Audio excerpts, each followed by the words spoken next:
আসসালামু আলাইকুম। আশা করি সবাই আপনারা ভালো আছেন। আলহামদুলিল্লাহ আমি অনেক অনেক ভালো আছি। তো আরেকটি নতুন দিন, নতুন সকাল। তো আজকেও আবহাওয়া মোটামুটি একবারে রোদও বেশি না, আবার একবারে অন্ধকারও না। তো আজকে একটি খুব সুন্দর একটি ভিডিও নিয়ে আসছি। যারা নতুন বাগানি তাদের অবশ্যই ইনশাল্লাহ আশা করি ভালো লাগবে। তো ভিডিওটি যারা দেখবেন আশা করি সম্পূর্ণ ভিডিওটি দেখবেন। আর দেখতে দেখতে যদি আপুর ভিডিওটা ভালো লাগে তাহলে সবাই লাইক কমেন্ট শেয়ার করে দিবেন। আর আমার নতুন বন্ধু যারা আছেন চ্যানেলটা সাবস্ক্রাইব করে পাশে থাকবেন। যারা করছেন তাদেরকে তো অসংখ্য অসংখ্য ধন্যবাদ। আসলে প্রায় সময় দেখি যে অনেকে খুব সংক্ষিপ্ত আকারে ভিডিওগুলো দেখে। আসলে একটা জিনিস দেখলে কিন্তু সম্পূর্ণটা দেখা উচিত, কারণ আমি যেহেতু একটা ভিডিও দেখতেছি, এই ভিডিওটা যদি আমি সম্পূর্ণ দেখি তাহলে এর মাঝখানে যে কথাগুলি আছে দেখা যাবে যে কিছু না কিছু কথা বা কিছু না কিছু কাজ হয়তো বা আমার একটা আইডিয়া আসবে বা দেখতে পারবো, আমরা জানতে পারবো এরকম। তো ভিডিওগুলো তো তেমন বেশি বড় হয় না, সামান্য একটু বড় 10 মিনিট বা 20 মিনিট তো হয়ই না, 15 মিনিট বা এরকম বা 6 মিনিট। তো এইটা দেখারও আসলে ধৈর্য আমাদের অনেকের হয় না, ধৈর্যের অনেক অভাব। যাই হোক, আশা করি যারা দেখবেন সম্পূর্ণ ভিডিওটা দেখবেন। তো ওই তো আলহামদুলিল্লাহ বেগুন গাছের গাছগুলি কিন্তু অনেক বড় হয়ে গেছে।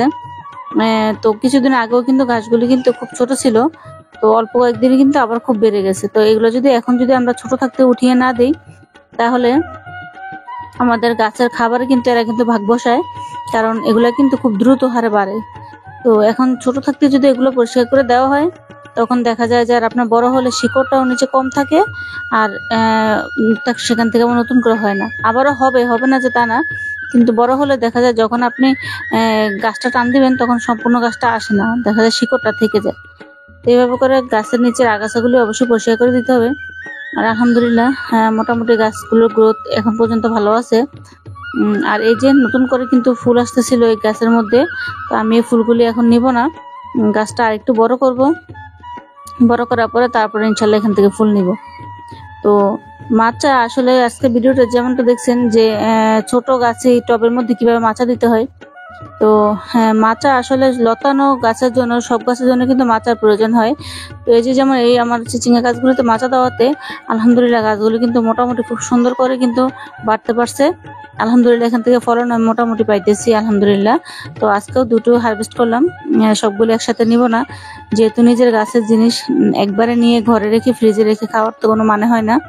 তো এই যে আজকে নিয়ে গেলাম, নিয়ে গিয়ে রান্না করব, এটা তো অনেক আনন্দ আছে, যেটা আসলে বলে বোঝানো যাবে না। যারা করে যারা জানে তারাই একমাত্র বোঝে। তো যাই হোক, এখানে আমার একটা শসা গাছ লাগাইছি, আপনাদের সাথে শেয়ার করছিলাম। তো শসা গাছটা লাগানোর পরে আলহামদুলিল্লাহ খুব সুন্দর করে কিন্তু বাড়তেছে মাশাল্লাহ। তো এখন এটাতে কিন্তু আমার একটা বাউনি দিতে হবে, যদি এটাতে যদি আমি যদি কোনো মাচা সিস্টেম করে না দিই তাহলে কিন্তু দেখা যাবে যে আমার এই গাছগুলো কিন্তু দ্রুত বাড়বে না। গতকালকে বিকালে কিন্তু আমি ওই যে ডালটা দেখতেছিলেন সেটা কিন্তু লাগিয়ে দিছি, দেখা যায় সেটার মধ্যে কিন্তু এখনই কিন্তু গাছটা কিন্তু ধরে উপরের দিকে ওঠা শুরু হয়ে গেছে।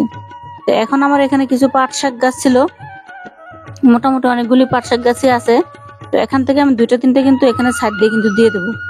দিয়ে দিলে তখন দেখা যাবে কি পাশে যে আরো ছোট ছোট দুইটা আরো এখানে কিন্তু মোট 3টা শসা চারা দিছি, যে হয় কিনা দেখার জন্য। তো আলহামদুলিল্লাহ 3টাই টিকে গেছে।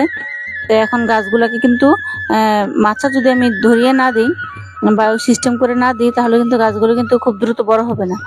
লতানো গাছের নিয়মই হচ্ছে আপনি যখনই মাচা দিবেন গাছগুলি অতি দ্রুত কিন্তু গাছগুলি বাড়তে থাকবে, আর যদি মাচাটা দেওয়া না হয় তাহলে কিন্তু লতানো গাছ খুব তাড়াতাড়ি বাড়ে না। তো অনেকে হয়তো চিন্তা করে যে ছোট জায়গায় মাচা কিভাবে দিব, মাচা না দিলে তো গাছ বড় হবে না। তো এইভাবে করে কিন্তু টবের মধ্যে কিন্তু ছোট আকারে কিন্তু মাচা দেওয়া যায়। আর এই গাছগুলো যেহেতু অনেক বেশি বড় হয় না, অনেক বেশি লতানো হয় না, তো সেই হিসাবে কিন্তু এই টবের মধ্যে কিন্তু খুব সুন্দর করে এগুলো কিন্তু বেড়ে উঠবে। আবার এর চেয়ে ছোট মাচাও ভিডিও কিন্তু আমার মোবাইলে আমার চ্যানেলে দেওয়া আছে, তো যাদের লাগবে তারা একটু পিছনে গেলে দেখে নিতে পারেন। আর কমেন্টস করে জানাবেন যদি কারো কিছু জানার ইচ্ছা থাকে। তো এই যে হয়ে গেল ছোটখাটো একটি মাচা, এখানে কিন্তু আলহামদুলিল্লাহ যদি গাছগুলো হয় এখানে কিন্তু খুব সুন্দর করে হবে। তো একটা আপু কোশ্চেন করছেন যে আপনার সিম গাছে ফুল হয় কিন্তু ফুলগুলা সব ঝরে যায়। আসলে আপু এখন আবার কয়েকদিন যাবত কিন্তু একটু বৃষ্টি হইতেছে, তো বৃষ্টির কারণে যদি টবের গোড়ার মাটি শুকিয়ে যায় তাহলে কিন্তু ফুলগুলো কিন্তু অবশ্যই ঝরে যাবে, সেগুলো কিন্তু আর থাকবে না। তো সেক্ষেত্রে আপনি সবসময় গাছে পানি দিতে পারেন, গাছটা যাতে শুকিয়ে না যায়। আর এখন কিন্তু গাছে অবশ্যই খাবার দিতে হবে, যে কোনো গাছই হোক এখন কিন্তু খাবারটা অবশ্যই দিতে হবে, কারণ বৃষ্টির সময় কিন্তু আমরা কিন্তু গাছে তেমন কোনো খাবার দিতে পারি নাই, যার ফলে কিন্তু গাছগুলো কিন্তু খুব দুর্বল হয়ে আছে। আর যখন ফুল আসে গাছে তখন তো অবশ্যই পটাশ জাতীয় খাবার দিতে হয়, এটা মোটামুটি আমরা সবাই জানি। তো পটাশ জাতীয় খাবার আপনি কিসে পাবেন সেটাও একবার একটু বলে দিই। আপনি কলার খোসা ভিজিয়ে রাখলে সেটা তো অবশ্যই পটাশিয়াম পাবেন। পটাশিয়ামের তো উৎসই হচ্ছে জৈবভাবে কলার খোসা। তার মধ্যে যদি আপনি যদি একটু আলুর খোসাও ভিজিয়ে রাখেন সেখান থেকে খুব সুন্দর পটাশ আপনার পেয়ে যাবেন। আর যদি আপনি রাসায়নিকভাবে দিতে চান তাহলে সারের দোকানে গিয়ে যদি বলেন যে পটাশ সারটা নেবেন, সেটা দেখা যাবে যে লাল লাল হবে, সেই সারটা এনে আপনি দিতে পারেন। কিন্তু রাসায়নিকটা না দেওয়াই ভালো। রাসায়নিক দিলে দেখা যায় অনেক সময় গাছের গোড়ায় পড়লে গাছটা নষ্ট হয়ে যায়। তো সেক্ষেত্রে জৈবভাবে করাটাই আমি সবসময় বলে থাকি, বা আমিও নিজেও করে থাকি। রাসায়নিক কিন্তু আমি গাছে খুবই কম দিই, মানে যাই না। তো যাই হোক, আশা করি গাছে একটু ঠিক মতো পানি দেবেন, ইনশাল্লাহ খাবার দিলে কিন্তু দেখবেন গাছের ফুলগুলা টিকে যাবে। আর দেখা যায় যে অনেকেই হয়তো বা জানি যে মাচা কিভাবে দিতে হয়। তো যেভাবে করে আমি ছোট আকারে মাচাটা দেখালাম, ইনশাল্লাহ কয়েকদিন পরে মাচাটার মধ্যে গাছগুলো কিভাবে ওঠে কেমন হয় সেটাও ইনশাল্লাহ শেয়ার করব। আর এই তো কথা বলতে বলতে কিছু হেলাঞ্চা শাক উঠিয়ে নিলাম, অফ ক্যামেরায় সবগুলি শাক আমি উঠিয়ে নিছি।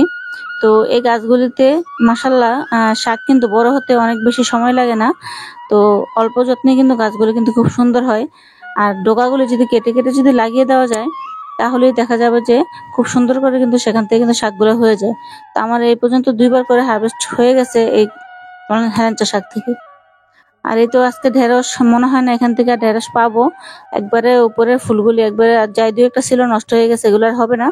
তো এই গাছগুলি কেটে এই বেডটা আবার আমার সুন্দর করে আবার রেডি করে ফেলতে হবে, যাতে করে এখানে আমি অন্য সবজি বা অনেক কিছু দিতে পারি। আর এই বেডটার মধ্যে যখন সবজির খোসা দিছি তখন মনে হয় কিছু কচু ছিল মনে হয়। তো দেখেন কি পরিমাণে এখানে কচু শাক হয়েছে। আর কচু শাকটা যদি একবার হয় আসলে খুব সহজে এখান থেকে উঠানো যায় না। তো এত বড় বেডটার মধ্যে চাইছিলাম না কচু শাক দিতে, তারপরে কিন্তু এখানে খুব সুন্দর কিন্তু শাকগুলো হয়ে গেছে। তো এখানে হয়ে যখন গেছে এখান থেকে উঠাবো না। তো কচু শাক আসলে খেতে খারাপ লাগে না, ভালোই লাগে। আর এখানে গতকালকে আমি কিছু বীজ আবার লাগিয়ে দিছি, কারণ একবার লাগিয়েছিলাম লাল শাকের বীজ, তখন কিন্তু ওঠে নাই। তো আবার নতুন করে গতকালকে আমি লাগিয়ে দিছি, দেখি শাকগুলো যদি ওঠে ইনশাল্লাহ আপনার সাথে তখন শেয়ার করব। আর এই তো আলহামদুলিল্লাহ আমার লাউয়ের অবস্থা মোটামুটি খাওয়ার উপযুক্ত হয়ে গেছে। আসলে সঠিকভাবে যদি গাছের যত্ন নেওয়া যায় আর ভালো বীজ যদি লাগানো যায় তাহলে ইনশাল্লাহ ছোট গাছেও কিন্তু ফল আসা সম্ভব। তো অনেকেই হয়তো বা জানে না, যে অনেকে মনে করে যে ছোট গাছে কিভাবে ফল হয় বা সবজি হয়। আসলে খাবারের উপরে নির্ভর করে আর একটু যত্নের উপরে নির্ভর করে।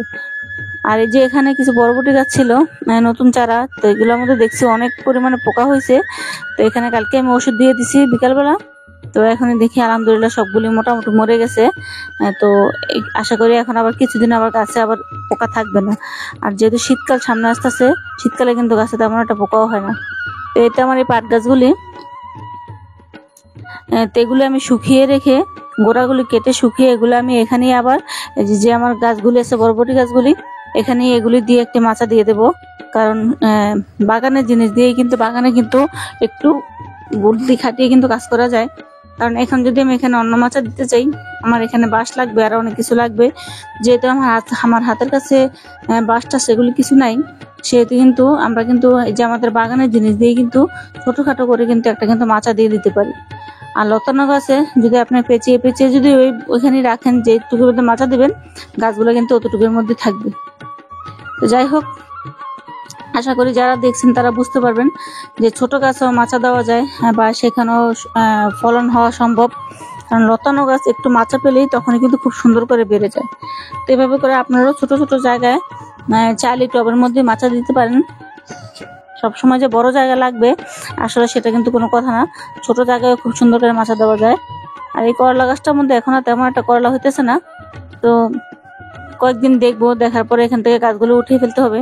কারণ যখন আবার শীতের সিজন শুরু হয়ে যাইতেছে, আমার কিন্তু সিম গাছ আরও লাগাতে হবে। তো সেক্ষেত্রে এখানে দেখা যাবে যে অন্য কোনো আর এই বেডটাতে আমি সবসময় সিম গাছই করি। আমার 3 রকমের যে সিম গাছ আছে, আমি সবসময় এটাতে সিম গাছই দিই।